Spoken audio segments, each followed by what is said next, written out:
Hello everybody, welcome to Speak Votomi. Thank you so much for joining me. I just want to take this time to thank every single person who has been watching my videos, liking, sharing and subscribing. I truly appreciate it. If you're new here, you are absolutely welcome. Please do not forget to subscribe and do share this video with somebody who needs it. So today I wanted to talk about my journey to healing. So without further ado, Speak Votomi, let's go. Healing. There are definitely some things that I learned about healing. And the first one would be that there is absolutely nothing one cannot heal from. This may sound absurd, and I can understand why. I can definitely understand why it sounds absurd. But truth is, God says to us that He doesn't give us more than we can bear.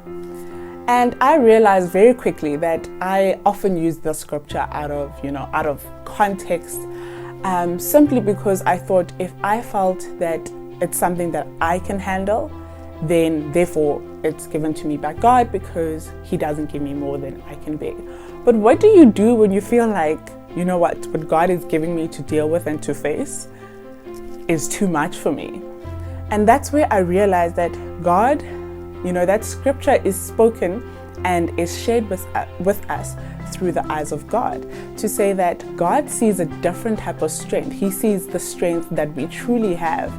He sees the strength that He gives us.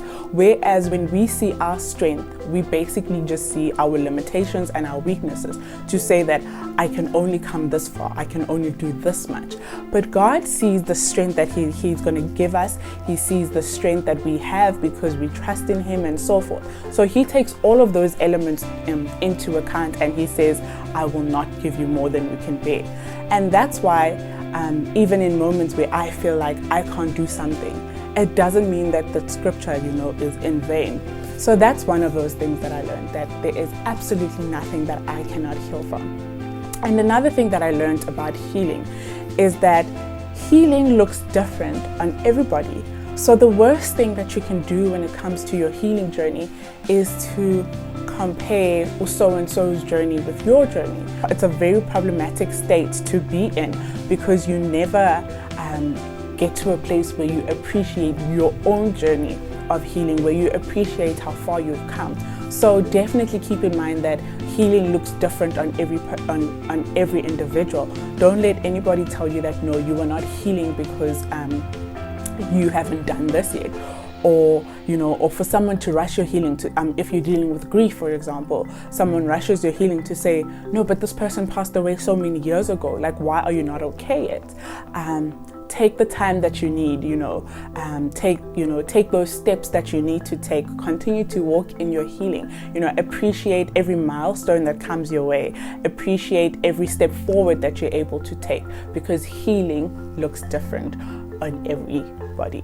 The third thing that I realized that, and I think this is the gist of what I'm trying to say, is that healing is a journey.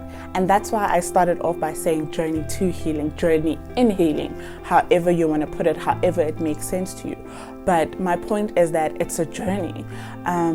Maybe we do get, one day to a place where we feel as though we are completely healed and completely okay. But the type of healing that I'm talking about is, the process, to say that I am still a masterpiece while I'm healing, to say that I can be both healing and okay at the same time.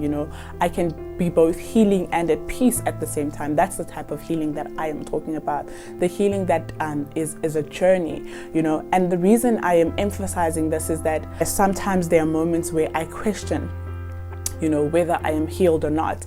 And then that's where I realized, good to know, healing is not a destination. Healing is a journey. Because there are some times, for example, I'll give you this example, when everybody was graduating, knowing that this is the year that I should have been graduating as well. And it starts to make you sad, not because I'm sad that, I wanted other people not to graduate, but, I'm sad for myself in the sense that I'm not there. Then I start to question, and I almost get upset with myself to say, no, but I thought I was okay. And that's where I get reminded to say, no, healing is a journey. Yes, these emotions will come. Yes, these reminders will come. But afterwards, I get up and, I trust the process. I continue to do what I've been doing. I continue to take the steps that I've been taking to healing. I journal it down. I tell God what it is that I'm feeling. I speak to family about it. And then we continue to move. So with that being said, there's a letter that I actually wrote to myself, and I wrote it on the 25th of October last year. So this was some time after I believe that I started to get the hang of things, to walk in my healing, to journey through my healing. And I wrote this to myself, and I just want to share what it is that I wrote, and I hope that it speaks to you as much as it spoke to me. Dear Nkateko, I'm sorry for everything that I put you through. I'm sorry for all the nights you could not sleep because of all the thoughts in your head screaming, just end it all. I'm sorry I made you sit in church numb to every truth spoken over your life because of the lies that I filled you with. Those lies became your comfort. I'm sorry I tried to take your purpose away and made you feel like you didn't matter because your dream died. I am sorry I made you feel trapped and said things like, you will never get out of this pit. Things will forever be this dark. But most of all, I am sorry for making you believe that you are beyond repair and will never heal. You fought and you won. So this is goodbye. Depression. So I hope this encourages you to write down the thoughts that you are feeling, and hopefully this can help you in your healing journey later on. So with love, speak Votomi. Don't ever stop speaking life into your situation. Don't ever stop speaking the life that you want to see yourself walk in. Life is worth fighting for. With love, till the next video.